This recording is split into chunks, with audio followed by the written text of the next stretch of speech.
Sure. Okay, we did not come here to talk about hatchets. Apologies, everyone. We also, Elena, what were you saying about The Accused? So we happened on this show. I think it was on Hulu, and it was about a Dene group of young people who are protesting and it's a uranium processing plant. And this is all my fault. Don't say that. We're trying to stop a uranium mine from poisoning our tribe. And we gotta do what we can to protect our home. So you're gonna fight. Gonna do whatever it takes. I may have a way to shut down the mine. You want me to be a snitch? The cops are here. We have to get out now. Get back! We have hostages. An all-new Accused, next Tuesday at 9 on Fox. Of course, anything that has Native people in it, we immediately decided we were going to watch. It appealed to me because it was about real life and it had Native actors and it was about people from the Southwest. And I thought it was really well done. And then when the credits were rolling, it was Tasba Chavez, who also writes for Res Dogs. Yeah. And you and Kiowa Gordon, Kiowa Gordon is also Jim Chi. Ironically. Yeah, he's also Jim. Yeah. We talked about that. It's funny because both of those things came up almost at the same time. But I'm really happy he's phenomenal in that part. Yeah, but it's funny because we did this thing. Have you heard of the tortilla slap challenge? No? Well, you can watch it. I can send it to you later. But I put it on TikTok because I have a lot of Grey's Anatomy fans. But I thought it was funny that during filming of Accused, just before Kyle had to leave, we made a TikTok of a tortilla challenge, and the title was James Chi from Grey's Anatomy and Jim Chi from Dark Winds, and it was funny. So yeah, let's go. He's a great guy. Actually, I'm in the next season of Dark Winds 2 with him. That's coming out at the end of this month, actually. So yeah. What do you play in Dark Winds? A new character. Oh, okay. Okay, a new character. So Cloak and Dagger. That's coming out in August? July 30th. Oh, wow. Super soon. Real quick for people listening, we didn't introduce ourselves. We should do that. I'm Melanie Yazzie, co-host of Red Power Hour, joined by my co-host Elena Ortiz. And we have a guest today. We're super excited. Robert, do you want to introduce yourself and then we can go from there? Hi, my name's Robert I. Mesa. And yes, thank you so much, you two, for inviting me here. I know it's taken a while, but I'm happy we're making it happen. Us too. Thank you so much for joining us. And we've done a lot of podcasts about media and particularly films and television that have Native actors and Native storylines. And it's one of my favorite things to do because I watch a lot of movies. We were just talking about The Accused, which was on Hulu, which we watched. And Robert, have you noticed a change in the roles you've been offered in recent years? That was an episode in a series on Hulu, which is pretty mainstream. And then Dark Winds is definitely, one of the Since Grey's Anatomy, yes, things have changed quite drastically just so far as parts are concerned. It's been kind of a crazy, beautiful ride because I've been doing this since I was about 17, going back at it and then starting again when I was 20, which is only 2 years ago. I'm just doing that for since then. So it's nice to have all my, hard work be looked at now and appreciated a bit more. And yeah, Grey's came and then Accused came and then Dark Winds came and then another project I'm working on came up too. So it's just wonderful being in the room and being able to step in the room. And I don't know, it's nice. It's a good feeling right now. It's still kind of bizarre sometimes. So yeah, but yeah, the Accused was lovely because it got me to stretch my legs a bit more. And it was one of the stories that definitely needed to be told. But it was just nice to lead a cast like that on a network of FX and Hulu. So that was a real treat, and especially to work with Tasman Chavez. She's pretty much Wonder Woman. So yeah, just the lines and how Dark Winds and that is written and how they wrote Dr. Cheese. It's just so much fun to play with. So yeah. Yeah, I wanted to delve a little bit more. Is your character James Chi on Grey's Anatomy, was that kind of what you would consider your breakout role? Break out in the big mainstream, yeah, for sure. Because I kind of took a little bit of a run at it about 4 years prior to James Cheek, because I played a character named Tecumseh. He was the leader of the Shawnee. I'm pretty sure you two know a whole lot about him. But it was a 4-part miniseries, and it was executive produced by Leonardo DiCaprio's production company. And you can watch it on Amazon Prime Video. And it's called The Men Who Built America, The Frontiersmen. And that afforded me a lot of opportunities. And because it was the way they wrote it was just, and depicted him was very, very honest. And so that was a good one for our people to, have in there. But yeah, so Grey's Anatomy, back to your question, that's probably the biggest one. So, yeah.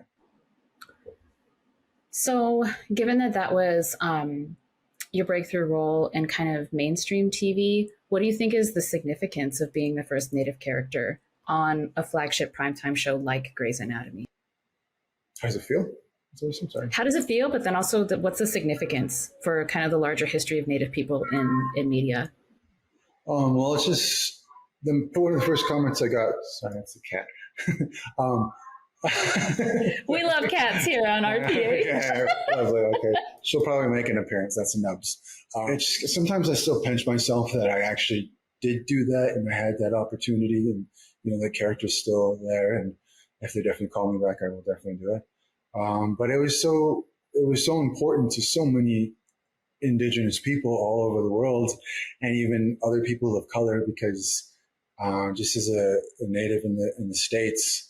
And I get this in Canada as well. Just like there's a lot of men and women out there that are Indigenous. They love that show. It's their whole life. They watch it with their friends, their family, their mothers, their boyfriend, girlfriend, and they aspire to be nurses and surgeons and doctors. And while they're studying, they are binge watching that show. And I know that it's been always an emotional encounter with fans because they've always wanted a character that looked like them. And the fact that I am that for them is just, it just means the world to me. And it was definitely one of the first steps of more representation being out there, because at the time I did that, and it was great. It was really wonderful because at the time it was like a snowball effect. Rutherford Falls was coming out, Reservation Dogs was coming out, and other productions were, being produced at that time. So it was definitely a lovely group of, and Dark Winds was coming out as well. It's nice to be a part of that group, putting out content at the time. And for him on the show, it was nice for the fans, because the thing about the show is that it takes place in Seattle, right next to one of the major reservations in the country that everybody knows, and that we showed in the storyline of one of the episodes. So I know that in episodes they have artwork in the back of Indigenous art in the offices. So it was nice that they finally brought a character like me to life. So I'll remove the clot with the catheter endovascularly and then place a stent. Once the blood flow's been restored, we're hopeful that his symptoms will improve fairly quickly. He has teachings, stories that have been passed down for hundreds of years in Tolshutsid, the ancestral language of our people and this land. I try to learn them as much as I can, but it's a full-time job, and I already have one of those. We can't lose him. The Indigenous communities have already lost so many elders to COVID. We've been hit hard. The clinic's been packed and still doesn't have enough PPE. The government was supposed to send in a shipment, but... Let me guess. All booties. Body bags. I'm so sorry. That's awful. Tribes in other parts of the country with less access to health care and running water have it worse. But we believe we're all connected. Like my Diné friend here. Marianne, I'm going to look out for your grandfather. I'm going to do everything I can to make sure he can pass down his knowledge to little Junior in there. Thank you so much. Marianne, are you okay? Get a wheelchair. She's not through yet. Breathe. I need my husband. And the way I feel about it is I'm just happy. But also it came with a lot of responsibility, a lot of good things, and a lot of just, good and bad things. Just pressure. It's nobody ever really talks to you about this part of because I was, when I first started acting, I would have been totally happy just doing theater shows, and as long as I was able to support a family that I would have in the future, like I'd be happy. But I never thought this would happen. It's good. So I have a good, grounded family and friends that everyone's I feel well taken care of. So yeah. That's great. That's great to hear. And I think you said pressure, and I think that's interesting because just really with the advent of more Indigenous content that we're seeing on TV and in films, there are a handful of folks that are really carrying all of this weight. And, Res Dogs was huge. The same people who were doing Res Dogs did Rutherford Falls. And, we see, so and I'm older, but my OGs were all Graham Greene and Floyd Redcar Westerman. And, those were the folks that I saw in films when I was younger. But now, Kiowa Gordon, there's Adam Beach, a lot of the younger ones. And so there's only a handful of folks that are really carrying the weight, of Indigenous representation in films. Do you think Hollywood is going to be more open to more films, more TV shows that focus on Native stories? I mean, you're a storyteller. Do you feel like Hollywood's going to be open to telling the stories that you would like to see?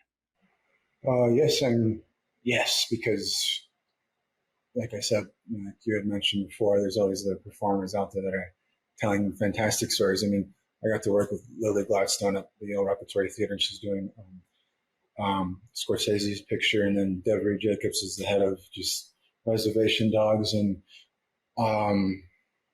Forrest Good Luck, which is a good friend of mine. Yes, it's nice because I see this in television and in theater and in film. We have a seat at the table now, and everybody sees what we're capable of, and a lot of people are quite surprised. Like, why didn't we see this earlier? I get comments like, why didn't I see you in other things earlier? I was like, well, I probably was in the background of a Cowboys and Indian movie because I could ride a horse really well. That's all you saw of us. And it was very discouraging, coming up because there's nothing out there. Now there's all these, lovely productions happening. I mean, like Resball, for example, that's coming out. That's a very Prey with Amber Midthunder. I mean, it's really bringing out all the,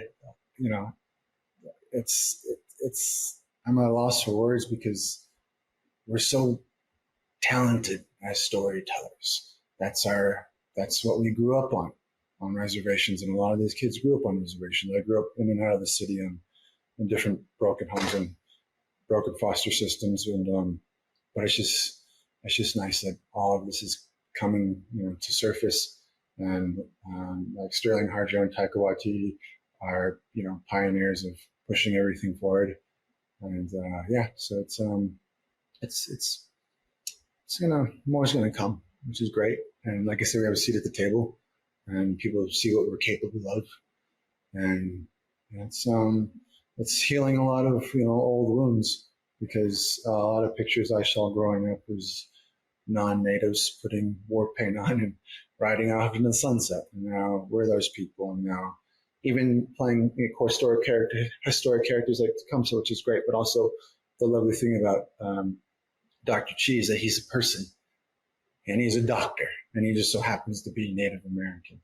Those stories like that. I mean, the other stories are lovely, but just us being treated as normal people, it's great. Yeah.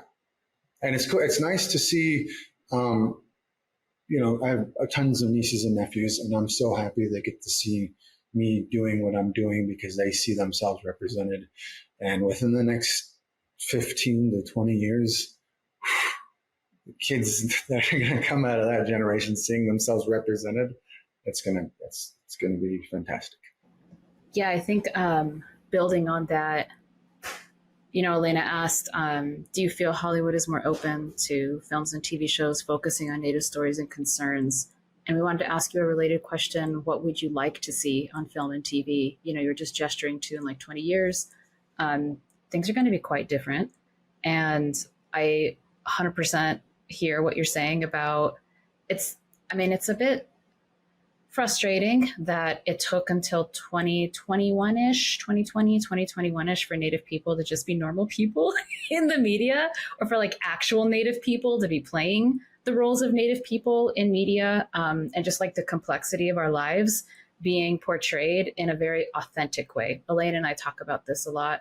We feel like Reservation Dogs, for example, it just feels very authentic because it's just Native people doing the whole vast spectrum of things that anyone does and that Native people certainly do in our everyday lives, and tell really good stories with a lot of humor.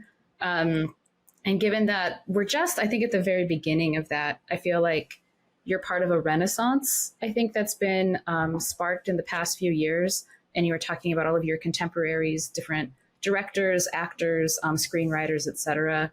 What would you like to see on film and TV in the coming years? And maybe we can even think about in the future, given the fact that I feel like we're at the very beginning of a new chapter of representation of Native people. And you're definitely like writing that story along with all of your contemporaries. Thank you for that. Appreciate it. I definitely want to be in a rom-com.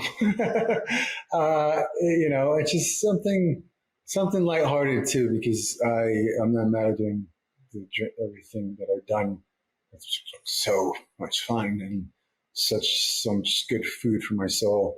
But just something, more lighthearted that's in the media a lot more, like Reservation Dogs. That's something that's just where we have the same level playing field.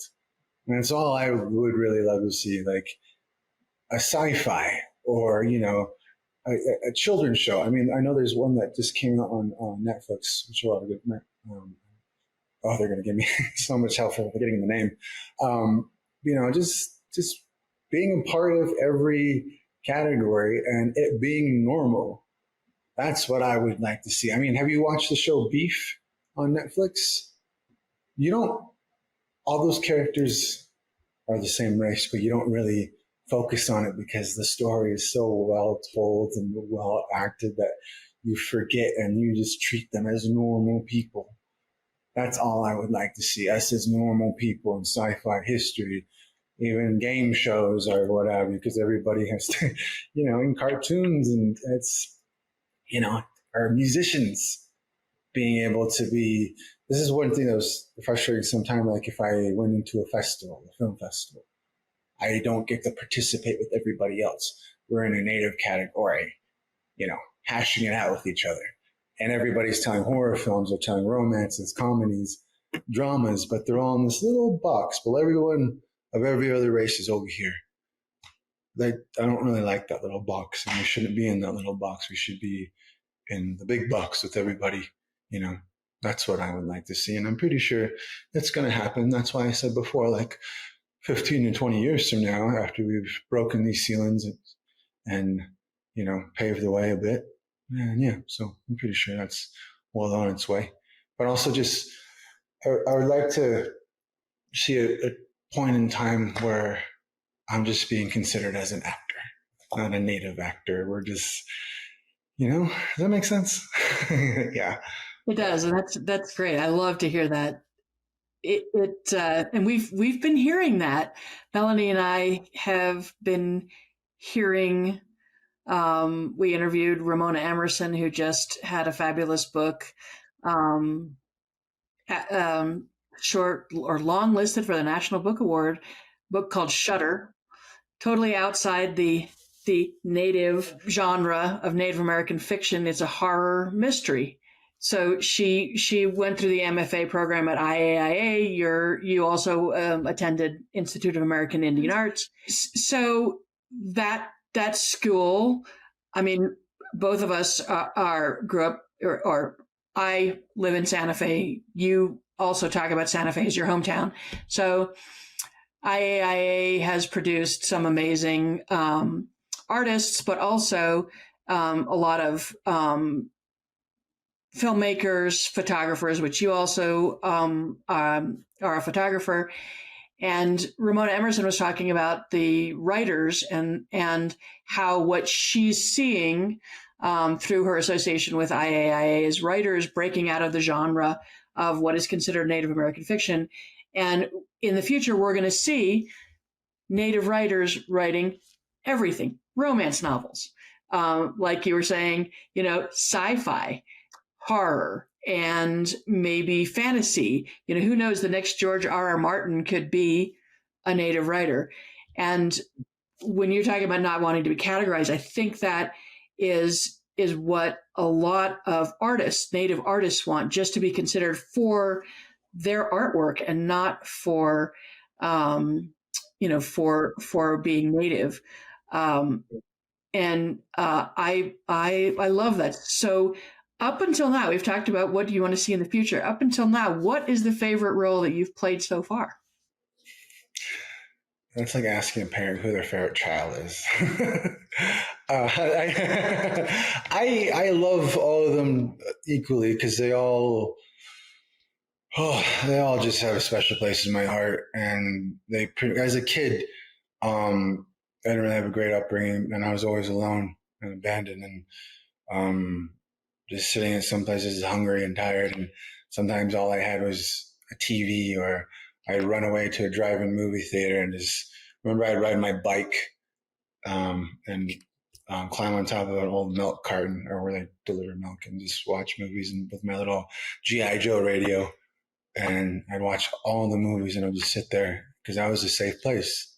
And I would see these, Guys and Dolls, The Apartment, The Knight's Tale. I love Jackie Chan movies and just a bunch of different genres that I always like.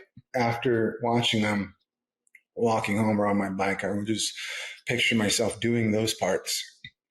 So Tecumseh was great because one thing about Tecumseh is that we got to shoot in New Zealand, and I loved Lord of the Rings as a kid, and we went to every location where they shot, and just to be there and playing this iconic character that really, I think, really needs another go of telling more of his story. And the story we told is very honest and very to the point.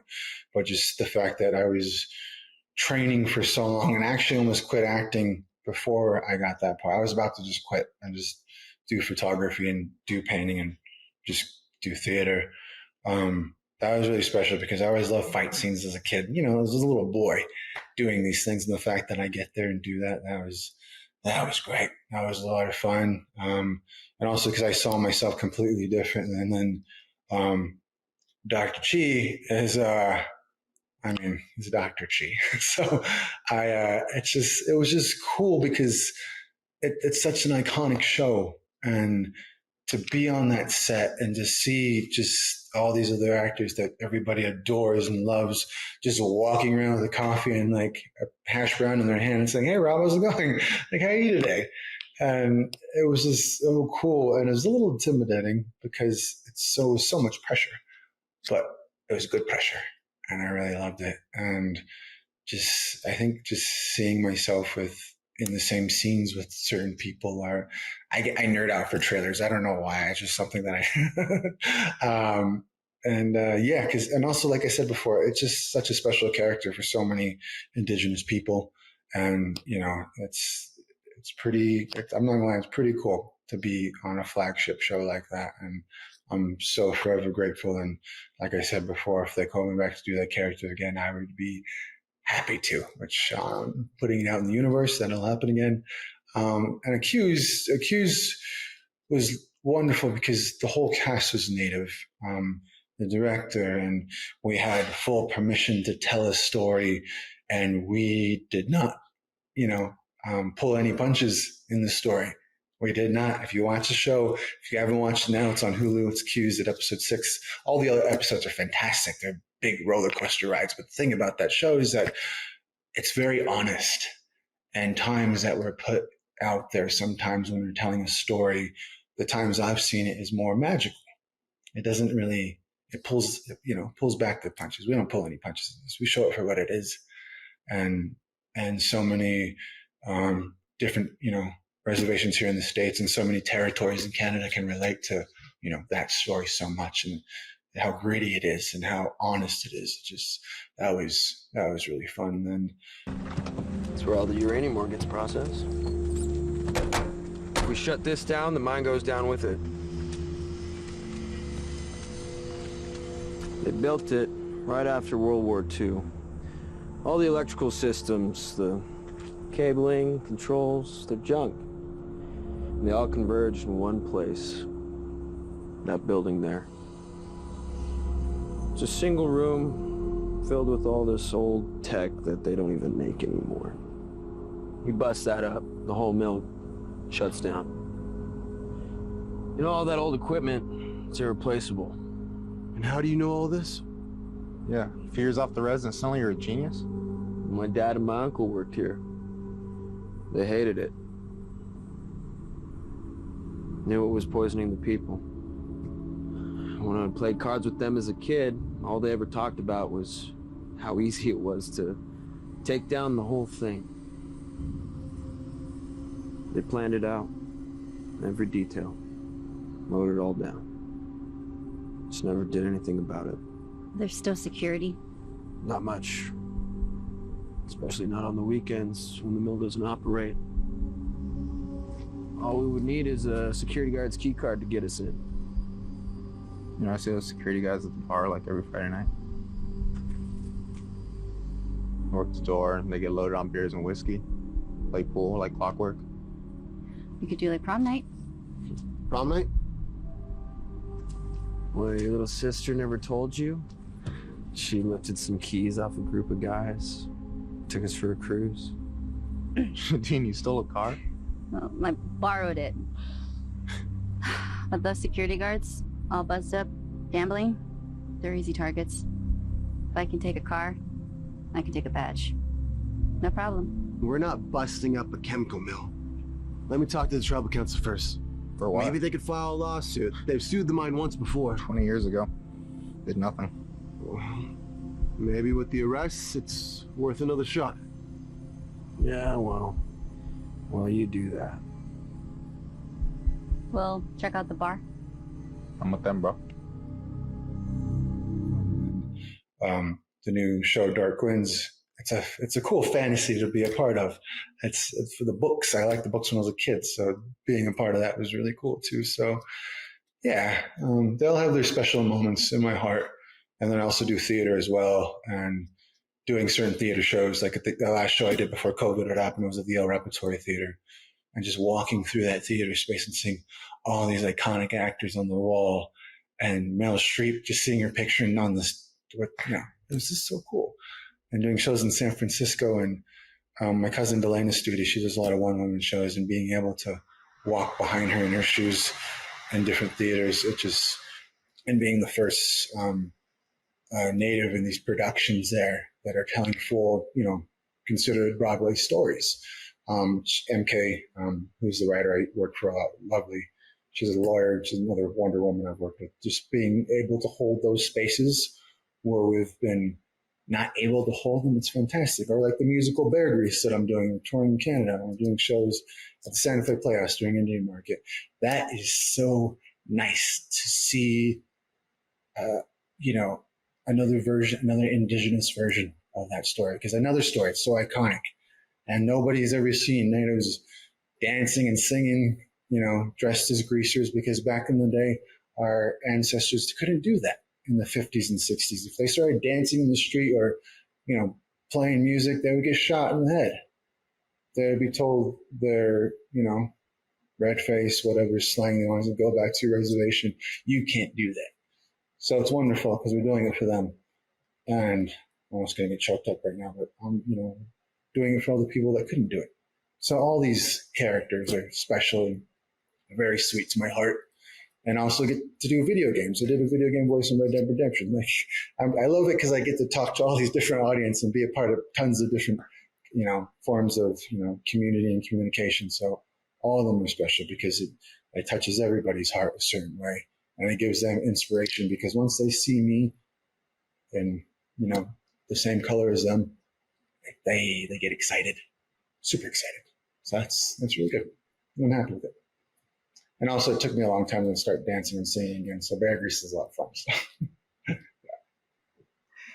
I'm super excited that it's going to be showing in Santa Fe because I was bummed that I missed it in Albuquerque. So I'm afraid to venture downtown during market, but but I'm going to do it. I'm going to do it because I really want to see that. Yeah, we have shows on I think Thursday and Wednesday as well before market, so it's worth it. So it's good, be fun. Yeah. Can I get? I'm really interested about your background in theater. I'm going to go off script for just a second. So have you were describing a bit about some of the changes you've seen in the world of theater as well. I'm very unfamiliar with theater, much more familiar with TV and film. Have you seen like a similar shift in the world of theater around Native people and Native representation as has happened like in Hollywood type productions? Well, I think theater with that, they're probably like 10 or 15 years ahead of everybody because one, I've seen Native actors, my friend Sean, he played one of the Beach Boys. He was in a musical on Broadway. He was there for years. Great singer. Kind of jealous, but we're friends. Does musicals there all the time on Broadway. And he's playing a character that, someone African American, Caucasian, Asian have played it, and they've gone through different variations of it, and it's based off of talent. And ballet dancers, they've been performing all over the world.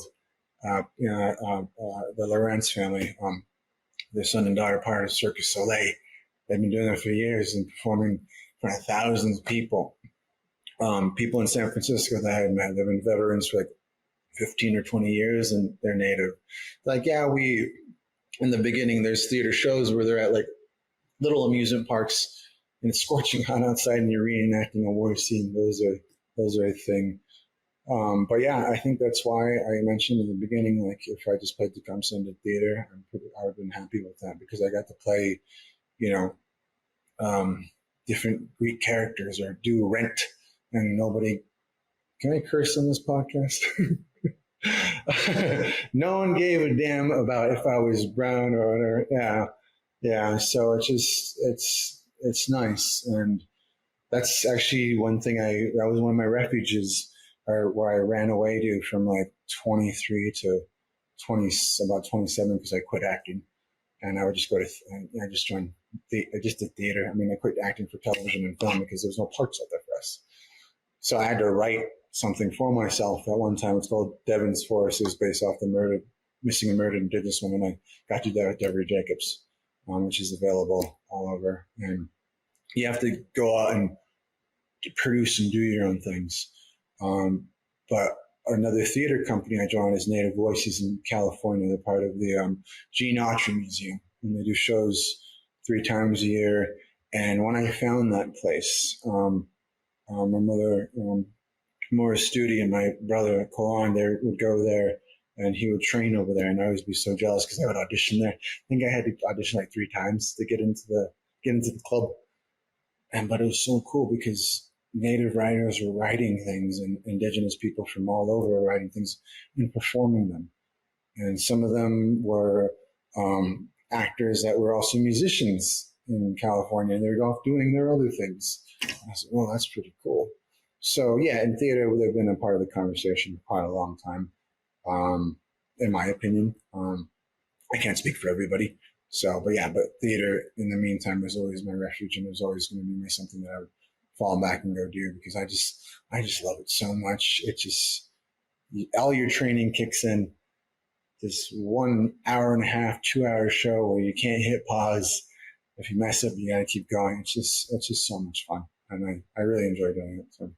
That's interesting because most people have really fancy production studios for podcasts. So if you make a mistake, they'll edit it out. But pretty much, Elaine and I, pretty much everything we do in Red Power Hour, it's about an hour to an hour and a half of nonstop. And if you mess up, it usually makes it into the public anyway. So this is not necessarily a performance, but it is, right? Because so the cat's going to be in there. So yeah, totally. No, the cat will not be edited out.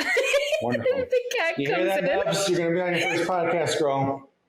She's excited. I think it's just because you want things to be honest, right? Honest and authentic. Yeah. And I mean, things don't need to be perfect, I think, in order for them to be powerful. I'm really interested also in hearing a little bit more about, you're an artist, you're a performer, And I think a lot about, so I'm an academic by training, but I'm an artist in a former life. I worked at IAI, at the Institute of American Indian Arts. It was my first job out of college. Oh, what year? Hmm?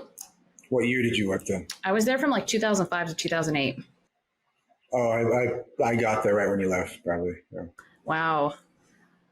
Well, it's a small world. I think everyone goes through IAI at some point. Yeah, at least for a couple of months to a year, yeah. Yeah, for something.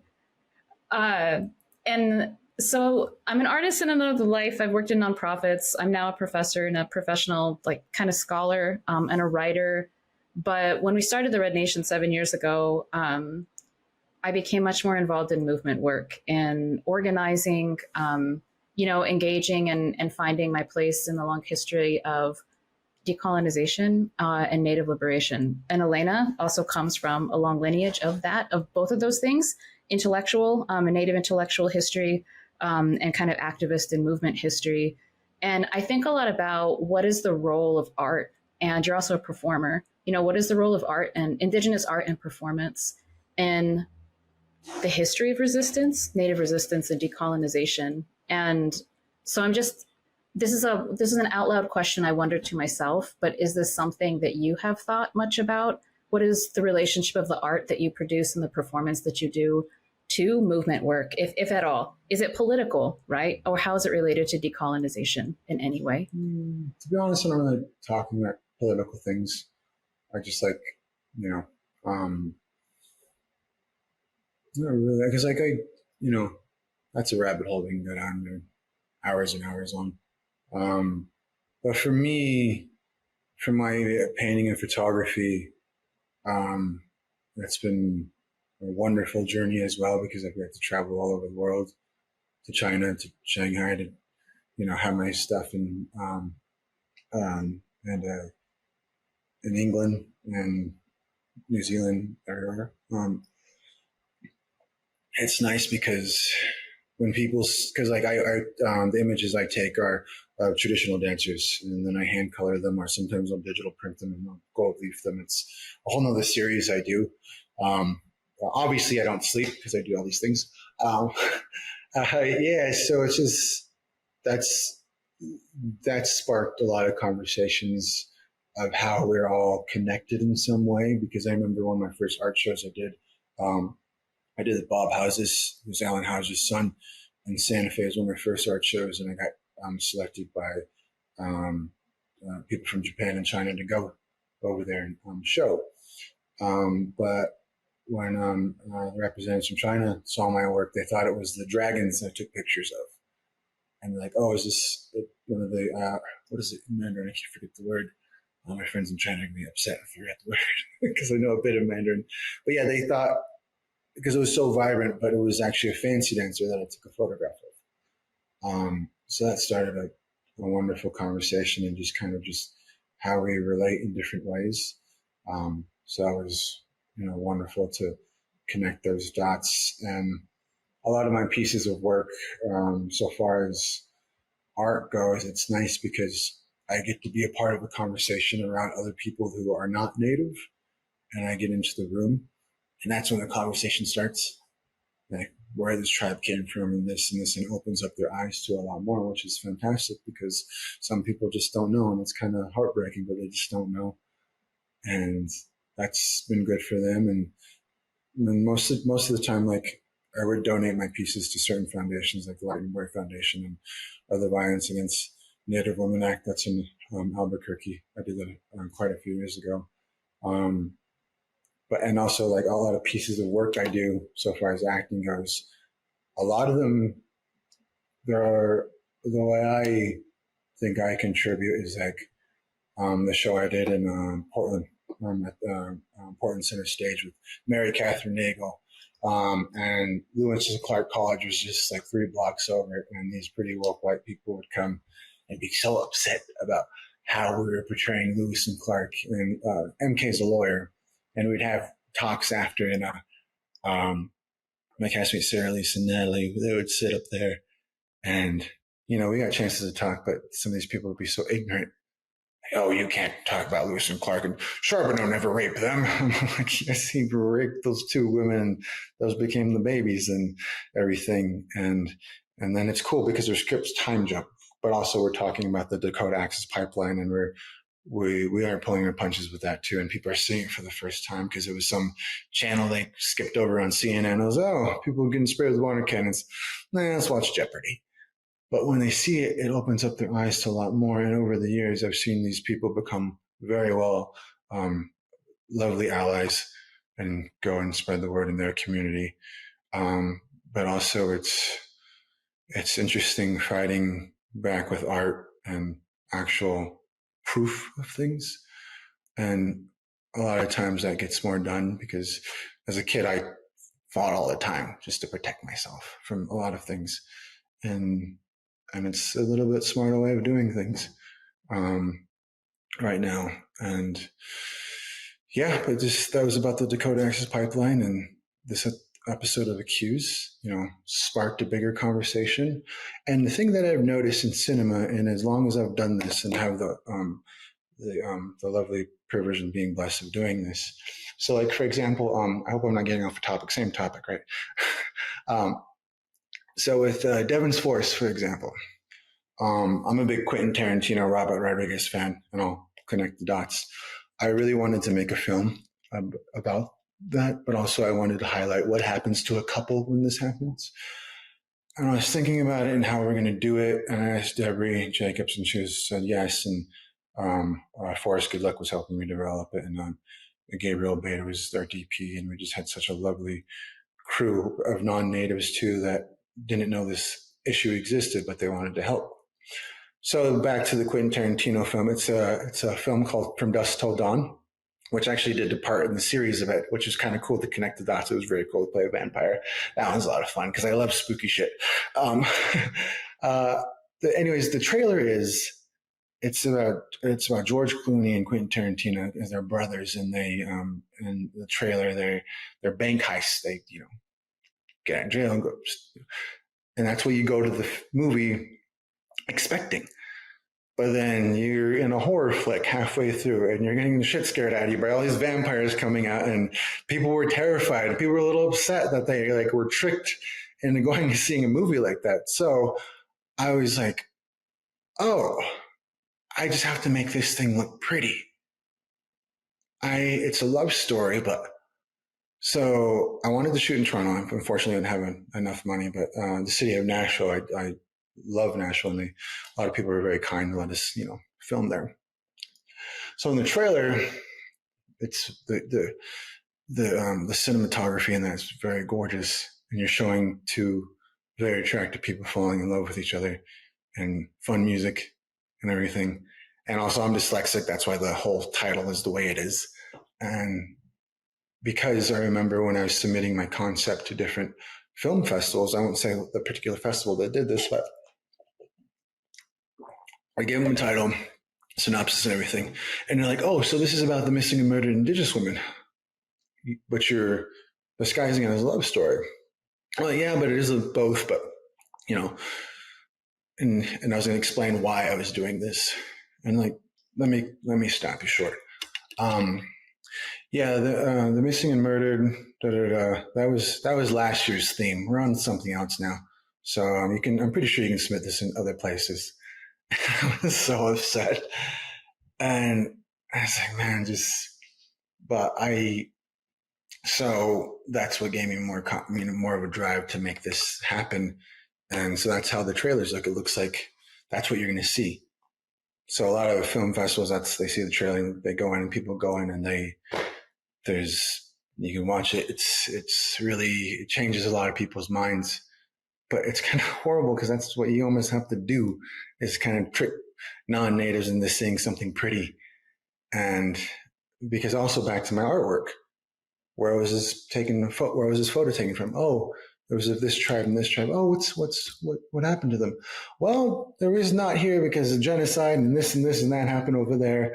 This one's from a different tribe. This and that happened over there. And it's just, you want to see something pretty. But sometimes on my art piece, I'll actually write where it was taken and what actually happened there. And it's kind of just and that gets spread everywhere. So I'm putting little Easter eggs in different places. But also, like I said before, I mean, the pieces I do now, it's on bigger platforms like Accused. That's on FX and Hulu. That's a pretty awesome platform. Grey's Anatomy, we had an episode that dealt with COVID. And we actually talked about, tribes in Seattle that are around the city that never get talked about. And people are like, oh, what do they mean? Oh, there's reservations around this hospital? Oh, Jim Shee was at another hospital on another reservation, and they researched and like, oh, I never thought about that. I never heard about that. So, but I hope I answered your question. I didn't mean to ramble a whole lot, but also another thing that another nonprofit that I'm a part of, it's called Casa First. It's here in Santa Fe, New Mexico. And it helps with foster kids and runaways and kids that are wrongly accused and put into juvenile. And I'm not going to go on too much about this, but have you ever heard of the ACEs test? So pretty much it's a test, and you take it. I think everybody should take it. And it's no shame in taking it because you learn so much about yourself. People do it from different ages, but the main age is 18. Everything that happened to you before you're 18 years old. Were you ever homeless? Did you ever have to fend for your life? Were you ever hungry? Were you ever neglected, beaten, sexually abused, or all the other kinds of abuse? Hunger and displacement, or try to commit suicide. And one that stuck out to me is, did your biological mother ever come after you with a bat, a knife, or a gun? And it's in 10. So if you score within 3, you probably need some therapy as an adult and to work some of these things out. 4 to 6, you do need therapy because it's going to bleed into your life and your love life and everything as you mature and become an adult. And if you don't deal with these things, then it turns into generational trauma. They pass on to your kids. We don't want that. So, and then around that, I'm not quoting it word for word, but around the 4 to 6, you think about suicide. And then 7 to 10, 10's ACEs. From 8 to 10, you need therapy. You probably are going to try to kill yourself. You probably won't have that much luck in anything you're doing in your life because you don't know how to deal with this. You're trying to parent yourself now. And if you score ACEs, like I did myself, a lot of people will kill themselves because they grow up with anxiety, depression, and a lot of people like I have like ADHD and I have a speech impediment and dyslexia. So it's like all those things wrapped into one. You're not really understood by people. And growing up and going to different schools, it was horrible because people thought I was just stupid. They either thought I was really smart or stupid. And we can talk about those things later, but it's just, so with the program, it just helps kids acclimate better and get the proper care and make sure they're loved and cared for and that someone does care for them. Because when kids are adopted, it's wonderful, but everything just doesn't go away. The trauma doesn't go away. Things that happen don't just go away. So it's, and it's just helping them be more a part of the community. And the thing about when you go through that trauma and you live with it day to day, so pretty much it's like if you were to go on a hike by yourself and you saw a mountain lion and you fight, flight, or freeze. And when you see it, all these endorphins in your body, everything, your senses get going, your heart gets racing, your body is naturally, through evolution, it's physically ready to, throw down to defend yourself, or you freeze, but all the things are working. And then the next day goes on, you don't see that mountain lion. But with these kids and with these people like myself that score ACEs, you live with that every day throughout your childhood, throughout your very important years where your brain's developing, where your body's developing, and actually takes off about 10 years of your life. So that's a program I work with now. I'm getting help and showing people that you can get help no matter how old you are. Because this is a lot of responsibility that I have. And over the past couple of years, I have taken a lot of pride in my mental health and showing people it's okay, because a lot of people in the industry, that's another thing in the industry, like some people, if you find out you're not okay, then like, oh, he's seeing a therapist, oh, you can't cast that guy, they're unstable, they're not right, they're not perfect. So that's another nonprofit that I work with in Santa Fe, which has been my good friend Veronica, who's actually now vice president of the board. It's just, I'm just trying to help where I can, and so yeah, that's what that is about. And another thing that's good, that with the arts and with what I'm doing, I always told myself, if I ever get to a certain level in my career where I'm able to help people and I'm mentally well and okay with myself and good, because I need to give energy for myself and have that for me, I will give back. In the city of Santa Fe, I love that city. I love New Mexico, and my indigenous brothers and sisters. So I try to give back as much as I can, because these I don't like seeing people grow up the way I did and not be given a chance, because there is a bit of hope being Native and non-Native. And I don't want my future babies to have all this trauma, so I'm working on it. We talk a lot about hope on our podcasts because there's a lot of darkness, and as Native people, we carry a lot, and we have talked about boarding schools, we've talked about murdered and missing Indigenous women, and I don't think there's a Native person who has, like Jim Morrison said, no one here gets out alive. I think we focus on hope because it's what we have to hang on to, and we are responsible for being the good ancestors. And for my children, I'm responsible for making sure that I think of their future before I think of my own. And as you are talking about, feeling the need to give back and needing to try to make sure that people don't go through what you went through as a child. And I think art is also part of that. Like, you're leaving behind a legacy and you want it to mean something. And, we all like to think we're changing the world. But just by being who you are and being honest about it and being honest in your work, I think that is what's being asked of us, is just to be honest and to be forthright and to heal ourselves and heal our planet and heal the future. So I applaud you for that. Well, I was going to ask you another question, but I feel like you already answered these. What do you think the future holds for Native people in media? And then how do you see yourself within the larger history of Native people in media? But maybe we can pivot towards wrapping up the conversation. We're close to an hour. I wanted to say something funny. You said something earlier about how so many people who are going to be, they were in like medical school or whatever, and they would watch Grey's Anatomy while they were studying for exams. I was like, man, that was Legally Blonde for me. I would watch when I was in graduate school, and I was like, because she's like at Harvard. I mean, I did one of my degrees at an Ivy League institution, but getting a PhD is like no joke. It's a lot of work. It took me 7 years to do that. It took me 8 years actually to get my both. Well, in the movie, she did it in 15 minutes. You got into Harvard Law? What, like it's hard? Yeah, and that's why I watched it, and I was like, this is amazing. This is so inspiring. And she's like fashionable, and she's just like empowering herself, and everyone thinks she can't do it, right? But then she proves everyone wrong. So anyway, that was my Grey's Anatomy when I was going through the very difficult process of becoming a scholar. But yeah.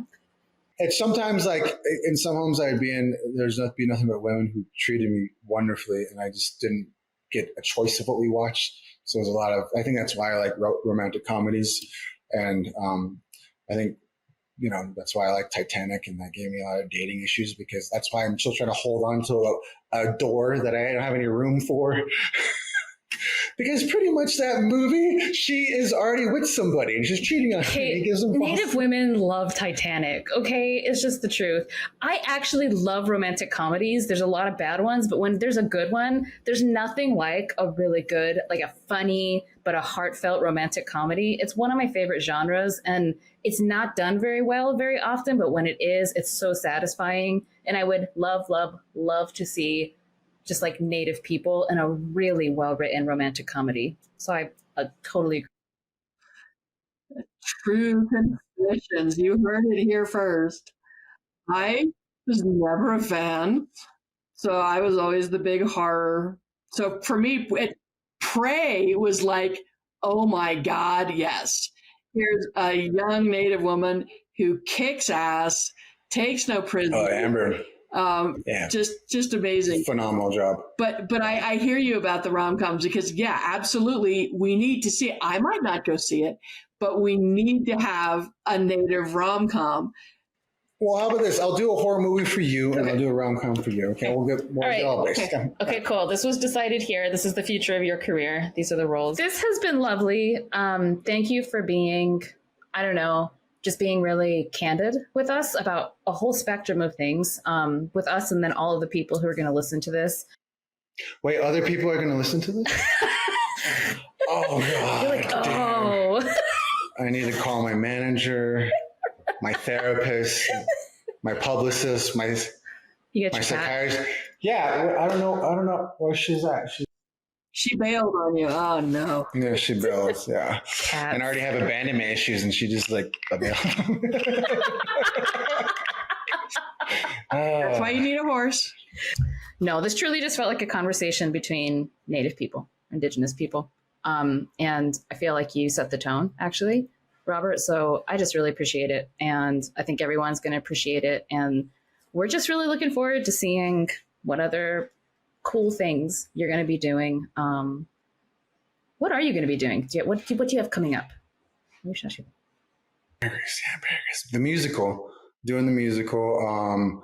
I'm in the process of writing a book right now with my good friend Veronica, and it's about coming up the way we came up and what we're doing now, and doing another production later on where I play a native AI from the future.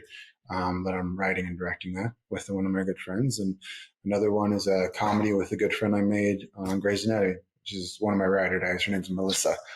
She's Afro-Latina, funny, just lovely person.